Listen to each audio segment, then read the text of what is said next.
Sejam muito bem-vindos. Se vocês estão aqui comigo hoje, é porque são amantes da leitura. Talvez nunca leram, ou talvez até o livro de hoje é muito especial para vocês, assim como é para mim. Eu escolhi fazer essa leitura comentada do Pequeno Príncipe porque é um dos livros mais publicados e vendidos ao redor do mundo há mais de 70 anos. Disfarçado de livro para crianças, O Pequeno Príncipe traz dentro de si um conteúdo gigantesco sobre valores, filosofia, ética. São muitas reflexões. E como o próprio autor diz, Antoine de Saint-Exupéry, o essencial é invisível aos olhos.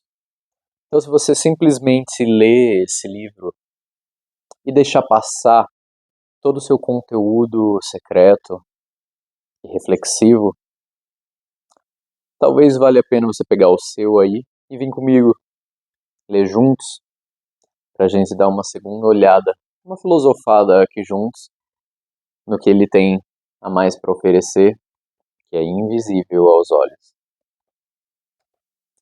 Vamos lá, nosso capítulo 1. Espero que o seu também seja ilustrado assim como o meu.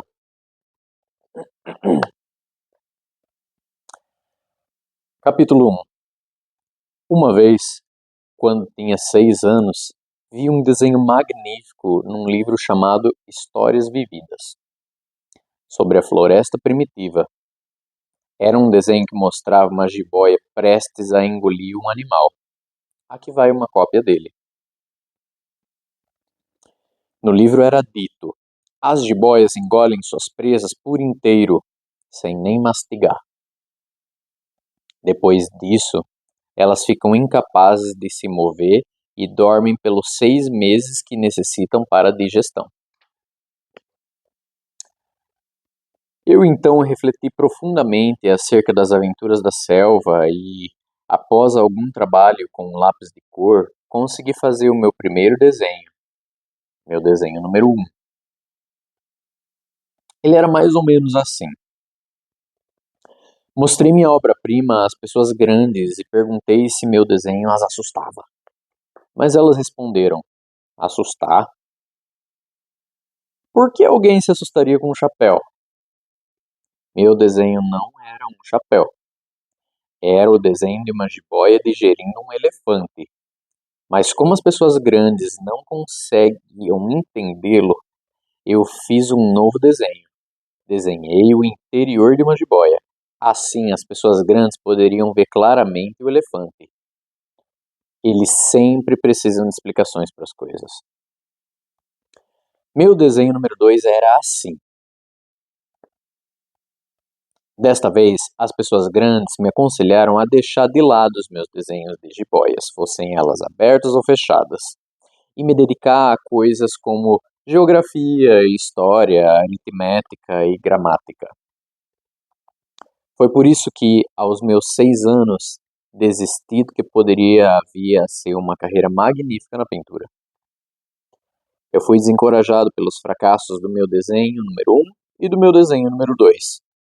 As pessoas grandes nunca entendem nada por elas mesmas, e é muito cansativo para as crianças ficarem sempre explicando as coisas para elas.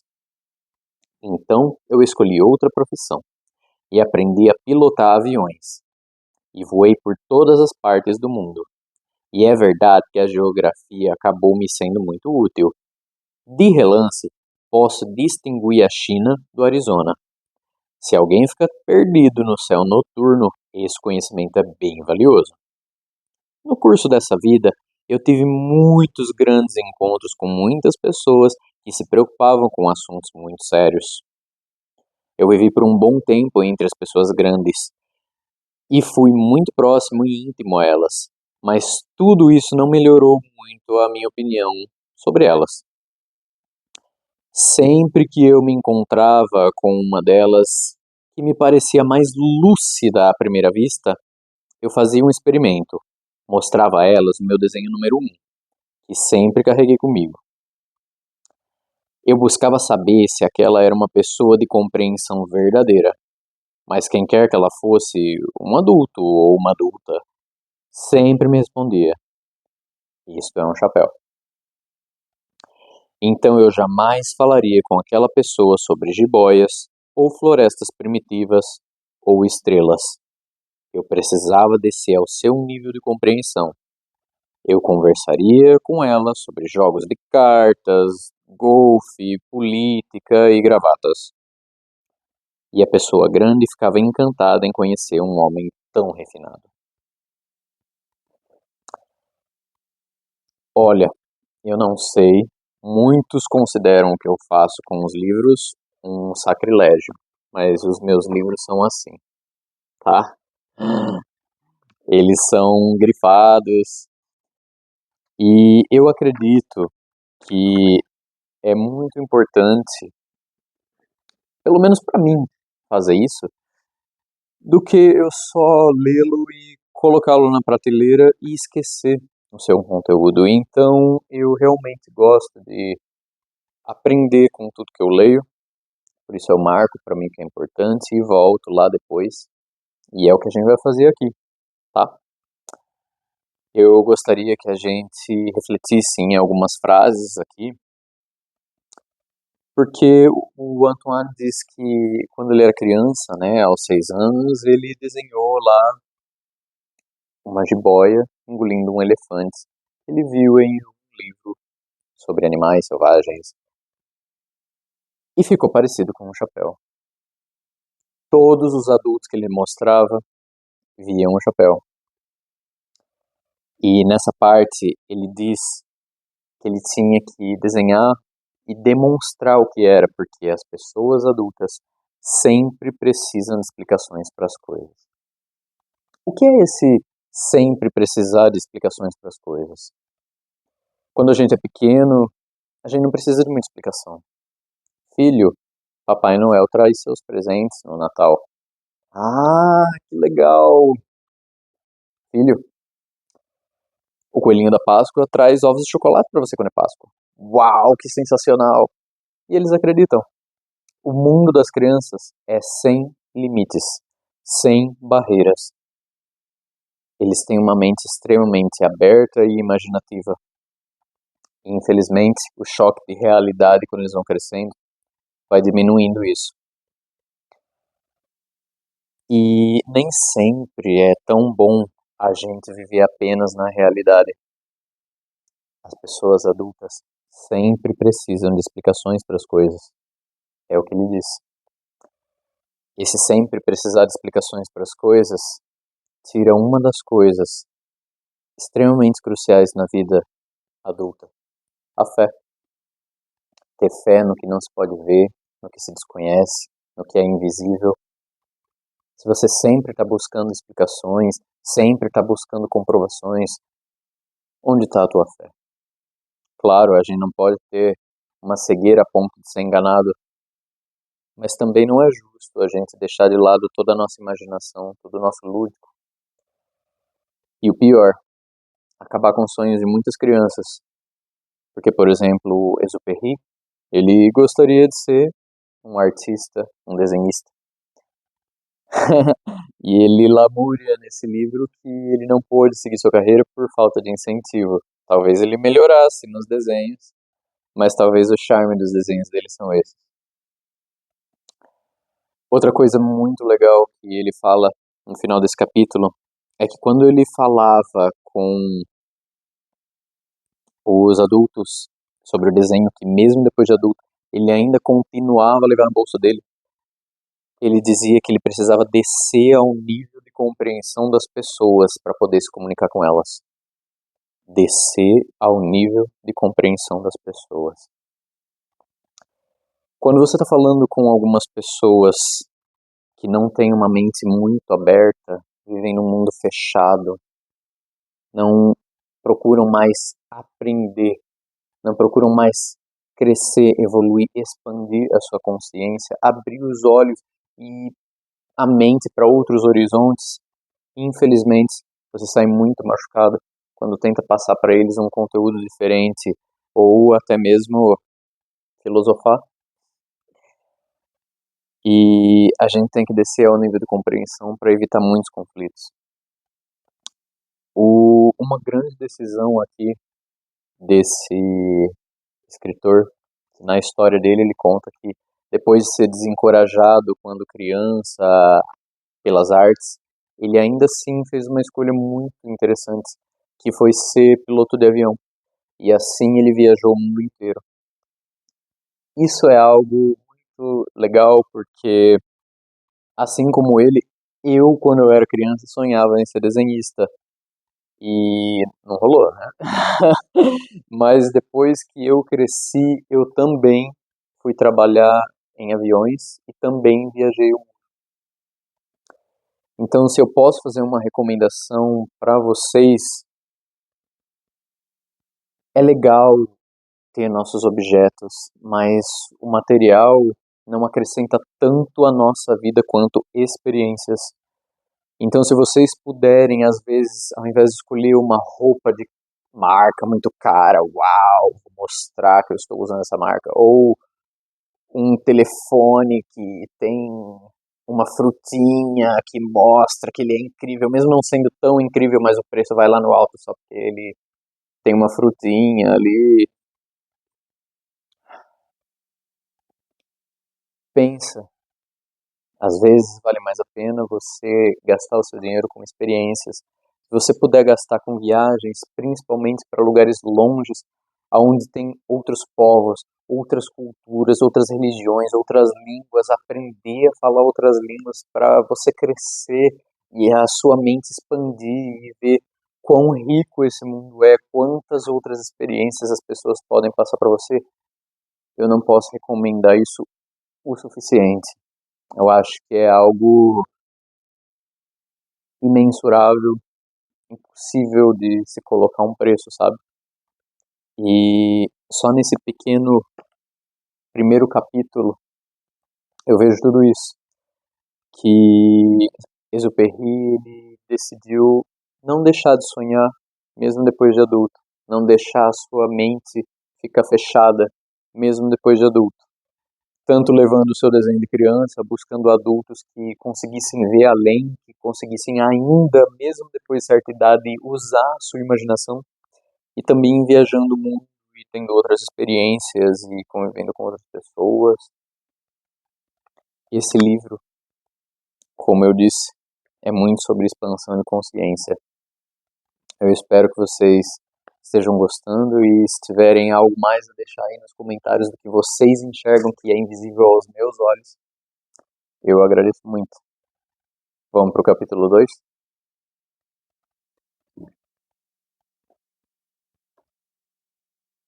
Capítulo 2. Então eu vivi minha vida solitário, sem ninguém com quem pudesse realmente conversar. Até que tive um acidente com meu avião no deserto do Saara, 6 anos atrás. Algo estava quebrado em meu motor e, como não tinha comigo nem passageiros nem mecânicos, após o pouso forçado, eu me preparei para tentar realizar sozinho o difícil conserto. Para mim, era uma questão de vida ou morte. O que eu tinha de água em meu cantil mal dava para 8 dias. Na primeira noite, eu dormi em plena areia, a milhares de quilômetros de qualquer habitação humana. E eu estava mais isolado do que um náufrago boiando agarrado a uma tábua no meio do oceano. Portanto, você pode imaginar o meu espanto quando, ao nascer do sol, fui despertado por uma vozinha um tanto estranha. Ela disse: "Por favor, me desenhe um carneiro." "O quê? Me desenhe um carneiro?" Eu levantei de um pulo só, como se um raio houvesse me atingido. Esfreguei meus olhos e olhei cuidadosamente em minha volta. Foi quando vi um ser pequenino e extraordinário que estava ali me examinando com grande seriedade. Aqui você pode ver melhor o retrato que pude fazer dele, tempos depois. Mas meu desenho falta certamente o encanto do modelo original. Eu não tenho culpa se meu desenho não é tão fiel ao original. Afinal, as pessoas grandes me desencorajaram a seguir minha carreira artística quando eu tinha somente 6 anos de idade. Então, eu nunca aprendi a desenhar nada além de jiboias abertas e jiboias fechadas. Eu olhava para aquela aparição repentina com meus olhos quase pulando das órbitas de tanto assombro. Lembre-se, eu havia me acidentado no deserto a milhares de quilômetros de qualquer região habitada, e ainda assim aquele ser pequenino não parecia estar vagueando perdido em meio aos areais, nem dava quaisquer sinais de cansaço, fome, sede ou medo. Nada sobre ele me dava qualquer sugestão de ser uma criança perdida no deserto, a milhares de quilômetros de qualquer habitação humana. Quando finalmente consegui dizer alguma coisa, foi isso que lhe falei. Mas que diabos você está fazendo aqui? E ele me respondeu um tanto vagarosamente, como se falasse de algo muito sério. Por favor, me desenhe um carneiro. Quando um mistério é tão avassalador, a gente não ousa desobedecer. Por mais absurdo que possa parecer, mesmo estando a milhares de quilômetros de qualquer habitação humana e com a minha própria vida em risco, eu retirei do meu bolso uma folha de papel e a minha caneta tinteiro. Porém, antes de desenhar, me lembrei de como os meus estudos haviam se concentrado em geografia, história, aritmética e gramática, e disse ao pequenino, um pouco mal-humorado aliás, que eu não sabia desenhar. Mas ele respondeu: Isso não importa, me desenhe um carneiro.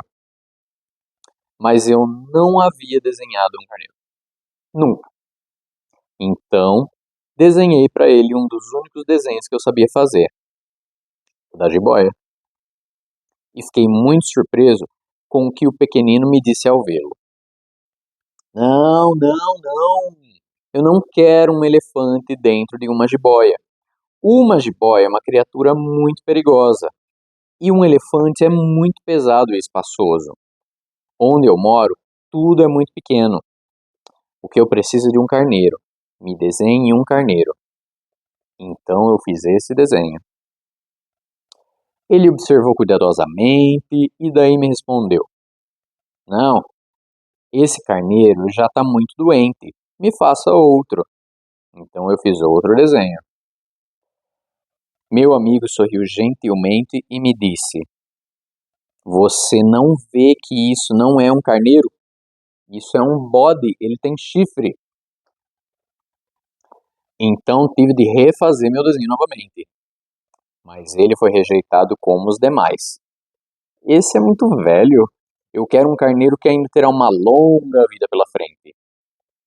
Nessa hora, minha paciência já estava exaurida, porque eu precisava iniciar o conserto do motor o quanto antes.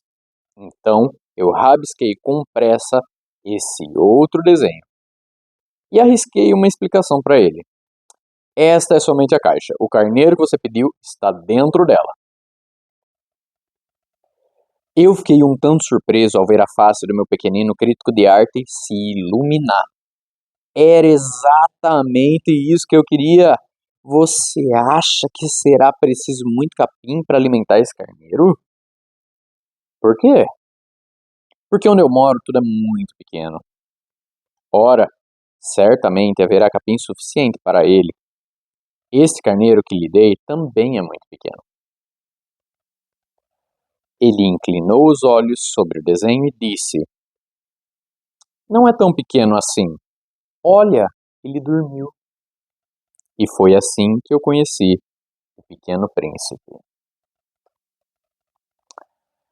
No capítulo 2, temos aí Exupéry, já como piloto, perdido no deserto do Saara. Algo muito interessante que acontece quando estamos no deserto são as miragens, que são alucinações de quando a gente já está com insolação, muito calor, falta d'água, desidratado, e a gente começa a ver coisas. Eu acho interessante a sabedoria do autor ter escolhido exatamente um deserto para encontrar o Pequeno Príncipe, porque ele dá esse ar misterioso. Será que ele realmente encontrou uma criança vestida de trajes reais no deserto do Saara? Ou será que foi uma miragem, uma alucinação que ele teve no meio do deserto? Mas digo mais, por todo o conhecimento, toda a riqueza intelectual que o Pequeno Príncipe apresenta, ainda mais emocional, um coração extremamente aguçado para sentimentos e empatia, talvez o Pequeno Príncipe tenha sido um anjo que, vendo Exupéry num momento entre a vida e a morte, apareceu ali para fazer companhia para ele. Ou será que o Pequeno Príncipe é um espírito iluminado de uma dimensão superior que veio com o objetivo de passar uma mensagem para o autor? Talvez a gente nunca saiba. Bom, vamos para o capítulo 3. Capítulo 3. Levou um bom tempo para que eu pudesse compreender de onde ele veio. O Pequeno Príncipe, que me perguntou tantas coisas, nunca dava atenção às perguntas que eu fazia a ele. Foi sobretudo através de algumas de suas palavras ditas ao acaso que pouco a pouco o seu mistério me foi revelado. Por exemplo, da primeira vez que ele me viu o avião, eu não irei desenhá-lo, isso seria muito complicado para mim. Ele me perguntou: o que é esse objeto? Isto não é um objeto. Ele voa. É um avião. O meu avião. E fiquei orgulhoso de poder ensinar-lhe que eu podia voar. Mas foi aí que ele exclamou: o quê? Você caiu do céu?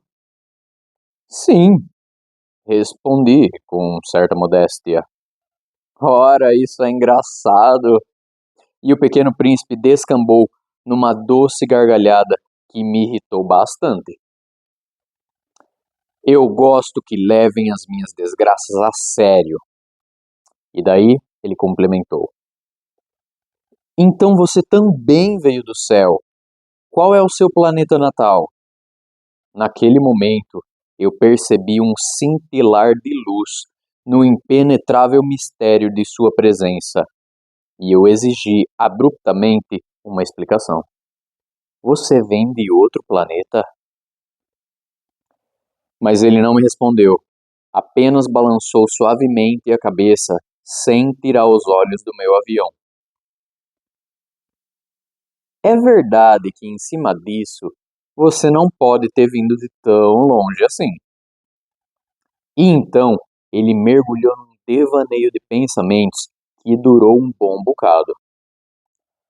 Logo após, retirou o meu carneiro do bolso e ficou contemplando o desenho como se fosse o seu tesouro.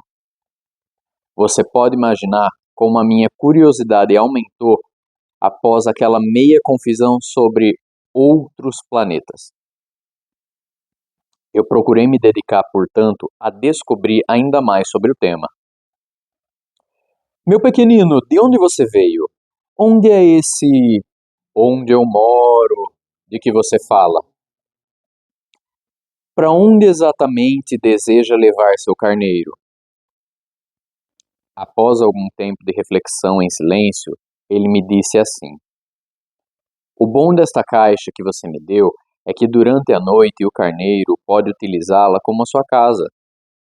Claro, e se você for bonzinho, eu ainda lhe darei uma corda e uma estaca, para que possa amarrá-lo durante o dia. Mas o pequeno príncipe pareceu chocado com a minha oferta. Amarrá-lo? Mas que ideia estranha! Mas se você não o amarrar, ele pode pastar muito distante e acabar se perdendo. Meu amigo deu outra doce gargalhada. Mas onde você pensa que ele poderia ir? Para qualquer lugar, ora. Bastaria seguir numa linha reta para longe da sua casa. Então disse o pequeno príncipe um tanto sério. Mas isso não importa. Onde eu moro, tudo é tão pequeno. E talvez, com um pouquinho de tristeza, cumprimentou. Seguindo em linha reta, ninguém poderia ir muito longe. Esse é o fim do terceiro capítulo. E nós vemos aqui um pouco de melancolia da parte do Pequeno Príncipe.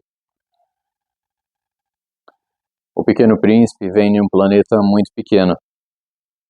E por isso é o único habitante. O que acontece com ele é que muitas das vezes ele sente essa melancolia da solidão. O que é normal. Quem nunca se sentiu triste por estar só? Mas o que me chama a atenção no Pequeno Príncipe é que ele tem uma força que muitos não têm. Apesar dele viver só e ser vítima da tristeza da solidão às vezes, ele não se abate. Nesse mesmo capítulo, ele deu várias gargalhadas. O Pequeno Príncipe não se abate apesar disso, porque como podemos ver, ele foi em busca do seu carneirinho. O Pequeno Príncipe quer levá-lo para que coma as ervas daninhas do seu planeta. O Pequeno Príncipe trabalha no seu planeta, cuida do seu planeta. O Pequeno Príncipe vive com um objetivo, uma meta. E isso o mantém lúcido e não o deixa sucumbir aos momentos de tristeza que o afetam de vez em quando. Ele está lá, com um objetivo, um trabalho, algo a ser cumprido, uma meta a alcançar.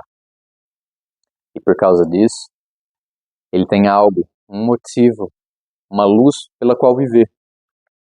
E isso afasta sua tristeza, porque ele se lembra desse objetivo. Ele não se deixa abater. Realmente é alguém com quem a gente pode aprender muito. Assim a gente encerra o vídeo de hoje. Eu espero que vocês tenham gostado. E eu gostaria também de pedir que vocês deixem no comentário o que mais vocês enxergam. Quais são as coisas que são invisíveis aos meus olhos? O que vocês veem a mais que talvez me passou desapercebido? Assim, eu posso aprender com vocês, vocês aprendem comigo, a gente aprende um com o outro, trocamos conhecimentos e experiências e nos tornamos mais ricos e mais sábios. Se vocês gostaram, espero que estejam comigo na leitura dos próximos capítulos. Agradeço muito por estarem comigo hoje e até a próxima. Não se esqueçam, tu te tornas eternamente responsável por aquilo que cativas.